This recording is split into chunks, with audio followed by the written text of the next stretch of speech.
ስንት መነኩሴ እየደበደቡ በየቀኑ አሁን ድረስ ደሙን የሚያፈሱ ናቸው። ሲነገር ቅር የሚለው ካለ እንግዲህ መድኃኒት ይዋት ገረገራም ዋልድባ ናት። ከሌዝ ነው መኖር ያለበት ከሌዝ ነው እያል ጊዜያችንን በመናቆር የምንወስደው ከሆነ አይሆንም። ይሄ ነው ከባዱ። የትም ፍጪው ዱቄቱን አንጪው ነው። እግዚአብሔር የት ትኖራለህ አይልም፣ ምን ትሰራለህ ነው የሚለው። መርካቶ ቢኖር ፒያሳ ቢኖር ለሱ ምንም አይደለም። 4 ኪሎ ኖርክ ቃልቲ ኖርክ ለሱ ምን ሰርተሃል ነው እግዚአብሔር ስራ። ጊዜያችንን በተራ ነገር አናጥፋው። በእውነቱ መምህራንም ይህን ቆም ብለው ሊያስቡ ይገባል። በተራ ነገር እርስ በርስ በመነቃቀፍ እርስ በርስ በመነቃቀፍ ስለ ጨርቅ፣ ስለ ቆብ፣ ስለ ቀሚስ፣ ስለ ካባ የምንሰብክበት ጊዜ አይደለም። አሁን ክፉ ዘመን ነው። ታላቋ ገዳማችን ሐመረን ውሃ አለች። ከላይ ፀሐይዋን እያበራች ወደ ምድር ወደ ከተማው የምትረጭ ቅድስት ማርያም ገዳም ነው። ይሄ ገዳም ነው። በገዳም ስሪት ያሉ መነኮሳት የሚቀድሱባቸው ትላልቅ ካቴድራሎች አሉ። ቅድስት ሥላሴ፣ ቦሌ መድኃኔዓለም፣ ሌሎቹም እንደዚሁ። እዚህ ደግሞ የአባታችን አቡነ ተክለ ሃይማኖት ቦሌ ቡልቡል አካባቢ ተገድሟል። ሰበታ ቤተ ደናግል ገዳም አለ። እነዚህ የከተማ ገዳሞች አስፈላጊዎች ናቸው የግዴታ። ምክንያቱም ወጣቱ የከተማው ወጣት እያየ የሚቀረጽባቸው ናቸው ማለት። ይሄም የመርካቶ ትልቁ ገዳማችን ነው ደብረ አሚን። የሚገርማችሁ 24 ሰዓት የሚጸለይበት ቦታ ስታዩት መርካቶ ነው። ጧት አሁን ሁሌም ታምረ ማርያም ከውስጡ ውጪ በተጨማሪ ውጪ ላይ በድምፅ ማጉያ እየተነበበ እግዚኦታ ይደረሳል። የትም የለም። ይሄ ትልቅ ጸጋ ነው፣ ትልቅ ጸጋ ነው በእውነቱ። አባ ካወክባት ገረገራም ዋልድባ ናት ሲበሉ አባ በሉስ። ካወክባት ገረገራም ዋልድባ ናት። ይሄ ትልቅ ገዳም ነው፣ ትልቅ ገዳም ነው። ማወቅ ነው የሚያስፈልገው። አባ ለእማይ መርከባቲ ገረገራ ዋልድባ ኢቲ ይላል በግዕዙ አባቶቻችን የተናገሩት። ዛሬ ግብፃውያን የምንላቸው በእርግጥ ብዙ ግብፃውያን እኛን አይወዱንም። የእኛ ልጆች ግን ስለ ግብፅ ተናግረው አያበቁም። ጥሩ ነው ይናገሩ፣ እኔም አልቃወምም። ጥሩዎች አሉ፣ አሁን ላይ ያሉ ክርስቲያኖች ጥሩ። የድሮዎቹ ግን ሙስሊሙን ጳጳስ አድርገው በመላክ አገራችንን ሲበዘብዙ ነው የኖሩት። የበላይነት የሚሰማቸው ትዕቢተኞች። ኢየሩሳሌም ያለው ገዳማችን ላይ ስንት መነኩሴ እየደበደቡ በየቀኑ አሁን ድረስ ደሙን የሚያፈሱ ናቸው። የበላይ የሚሰማቸው እብሪተኞች ናቸው። ኢትዮጵያ ቤተ ክርስቲያን ራሷን እንድትችል አይፈልጉም። እኛ ግን ከአጥንታችን ፍላጭ ከስጋችን ቁራጭ በምንኩስናውም በምህትውናውም በወንጌሉም በሁሉም ያሸበረቀ ቅዱስ አባት አባ ተክለ ሃይማኖትን እግዚአብሔር ሰጥቶናል። ክብር ምስጋና ለተክለ ሃይማኖት ያምላክ። ከሁሉም በላይ ዛሬ ሙሴ ጸሊም ይባላል በቤተ ክርስቲያናችን ረፍቱ ነው። ጥቁሩ ሙሴ ማለት ነው። ኢትዮጵያዊ ነው። የኖረው ግብፅ በረሃ ነው። አባይን ተከትሎ ሄዱ። እዛ የደረሰበት ፈተና ቀላል አይደለም። እየለዩት ከማህበራቸው ጥቁር ስለሆነ ብቻ እና ብዙ ክፉ ጎንም አላቸው ለማለት ፈልጌ ነው። ክፉ ጎንም አላቸው። ጥሩ ጎናቸው መውሰድ ተገቢ ነው። ትላልቅ ገዳማት ያሏቸው በከተማ ነው በበለጠ። ለምሳሌ ካናዳ ብትሄዱ ፈረስ የሚያስጋልብ ገዳም አላቸው። አሜሪካን ትልቅ ገዳም አላቸው በየስቴቱ። አውሮፓም እንደዚሁ፣ አገራቸውም እንደዚሁ። ግብፅ ጠባብ ሀገር ናት፣ ትንሽ ሀገር ናት። ከተማውም እስክንድርያና የመቃርስ ገዳም ከዚህ እንጦጦ ማለት ነው፣ ቅርብ ነው። ህዝባቸው አዎ ትንሽ ቢሆንም ችግሩ፣ መከራው፣ ሰይፉ፣ ስቃዩ፣ እንግልቱ በሌላ ሃይማኖት መዋጡ ጎበዝ እንዲሆኑ አድርጓቸዋል። ችግርን ያስተማራል። እኛን ግን እነሱ እኛን ነው የሚያደንቁት። ይህን ያህል ህዝብ ግን አታገኙም። ባዘቦት ቀን እነሱ ጋር ቤተ ክርስቲያን ውጭ የሚሰጥ ትምህርት የለም። በሌላው ዓለም ቤተ መቅደስ ውስጥ ነው። ያውም ያችን የሚሞላ ህዝብ አይገኝም።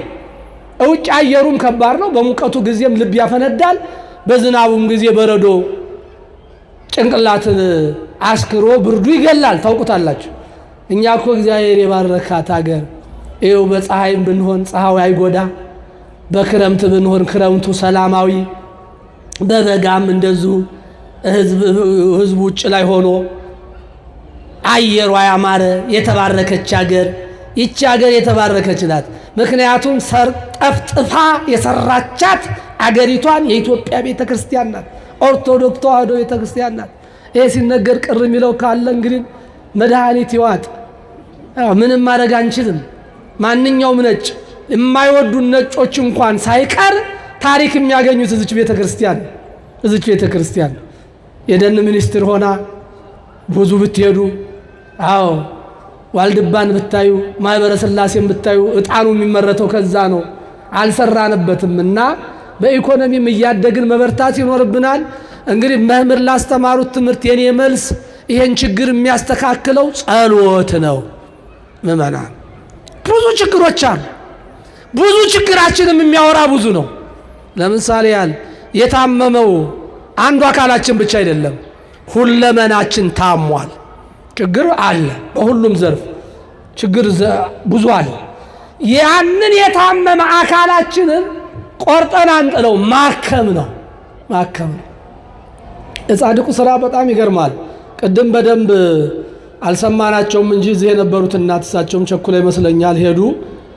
ወደ 6-7 መድኃኒት ይዘው ነው የመጡት። እኔ እንደውም እዚህ ሜዳ ላይ ሲያነጥፉት ልመና ስለሰለቸን ሊለምኑ መስሎኝ ምንድን ነው እያልኩ ነበር። በጣም የሚገርም ነው። የነርቭ መድኃኒት ታዘዘልኝ አሉ። ዶክተር ቤት ሄጄ አልዋጥኩትም፣ ማስቀመጥኩት አሉ። ዋናው ስፔሻል ዶክተሬ ተክልዬ ነው ብዬ ግን ተቀብዬ አስቀመጥኩት አሉ። የደምም የግፊትም ታዘዛሉ፣ አስቀመጥኩት አሉ። የኩላሊትም ታዘዛሉ፣ አስቀመጥኩት አሉ።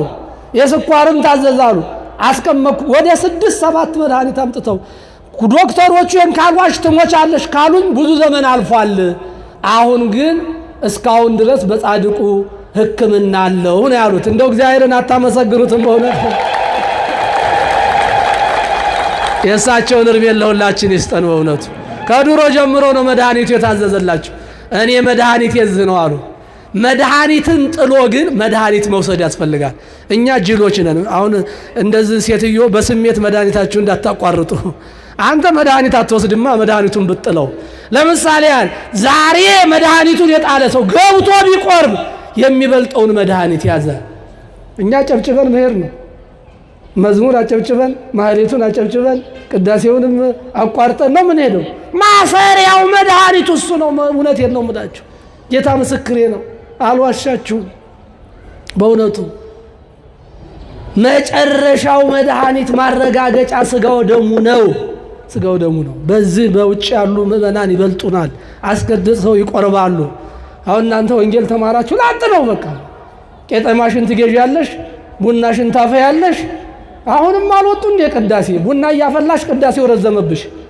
እንደዚህ ያሉ ሰዎች ነው ያሉት። በእውነቱ እስከ መቼ ድረስ አይደርስም? ኋላ ከቅዳሴ በኋላ ደግሞ ያደላቸው ደግሞ ነጩን ለብሰው ያው ጥላቸውን ይዘው ከቆረቡ በኋላ ዝናብ እንዳይመታቸው ወደ መቅደሱ ገስግሰው ስጋውን ደሙ ተቀብለው ከዛ ደግሞ ካስቀደሰው ከምእመኑ 1-2 ሰው ቤታቸው ይዘው ማዕደ እግዚአብሔርን በምስክር የሚቆርሱ አሉ። ለፍተን ገደል አንስደደው። ማሰሪያው ስጋው ደሙ ነው። አሁን ወደፊት እጀምራለሁ። ያልቆረባችሁ እጅ አውጡ እያልኩ እጠይቃለሁ። ከዚህ ከሐምሌ በኋላ የማይቆርብ ክርስቲያን ሊኖረን አይገባም። በእውነቱ የማይቆርብ ክርስቲያን እንዳይኖረን ቤተ ክርስቲያን ታሳስባለች። ስጋው ደግሞ እኮ ለኃጢአተኛ ነው፣ ለበሽተኛ መድኃኒት ነው። ቅድም ክኒኑን እንደያዙት እናት የማይጣል መድኃኒት፣ ጊዜው የማያልፍበት መድኃኒት፣ ብል የማይበላው መድኃኒት፣ አንደኛው ጋራ ሲወስዱት ለአንዱ ሲወስዱት አንዱን የማይነካ መድኃኒት፣ ለሁሉም መድኃኒት የሆነ ለነርቭም፣ ለኩላሊትም፣ ለጨጓራም፣ ለስኳርም፣ ለደምም ለሁሉም መድኃኒት የሆነ አንዱ ለሁሉ መድኃኒት የሆነ ክብር ምስጋና ለአምላካችን ይሁን። የዛ ዓለም መድኃኒት ብትወስዱት አንዱ አንዱን ያጭደዋል። ለጨጓራ ያላችሁት ሌላውን ይነካዋል። ጊዜው የማያልፍበት መድኃኒት የክርስቶስ ሥጋና ደም፣ ጊዜው የማያልፍበት መድኃኒት፣ ለሁሉ የተፈቀደ መድኃኒት፣ ለሁሉ የተፈቀደ መድኃኒት፣ በገንዘብ የማይገዛ መድኃኒት፣ በነፃ የሚሰጥ መድኃኒት፣ የማያረጅ መድኃኒት፣ የማያፈጅ መድኃኒት፣ ማመን ብቻ የሚጠብቅ መድኃኒት፣ አምነው ብቻ እንዲወስዱት የሚፈልግ መድኃኒት ነው። ስለዚህ ይህን እባካችሁ ይህን መድኃኒት ሳትወስዱ ምእመናን ጊዜያችን አይምሽ። የእኛ ቀን ዛሬ ነው። እኛ ዛሬ ሰኔ 24 ብቻ ነው የተፈቀደልን። ነገ የሚደርሰው ሌላ ነው። እንድረስ አናውቀውም። ነገ የሌሎች ነው። ኢትበሉ ለጌሰም ለነገ አትበሉ። የመዳን ቀን ዛሬ ነው። ከዛሬም አሁን ነው የተባለው። ስለዚህ የመምህሩ ስጋት ትክክል ነው። ጊዜዎቹ ከብደዋል። የሚታዩን ነገሮች ግን አያስደስቱም። ለዛ አንደኛ መፍትሄ አንድ መሆን ነው። አለመነቃቀፍ ነው። አንዱ አንዱን አለመተቸት ነው። ይሄ ነው ዋናው። አንደኛው ይሄ ነው። እንኳን ተለያይተን አንድ ሆነንም አልቻልነውም መከራውን ፈተናውን። ሁለተኛው አንድነት ያለው ህዝብ ቢጸልይ ይሰማል። ጸሎት ነው የመጨረሻው።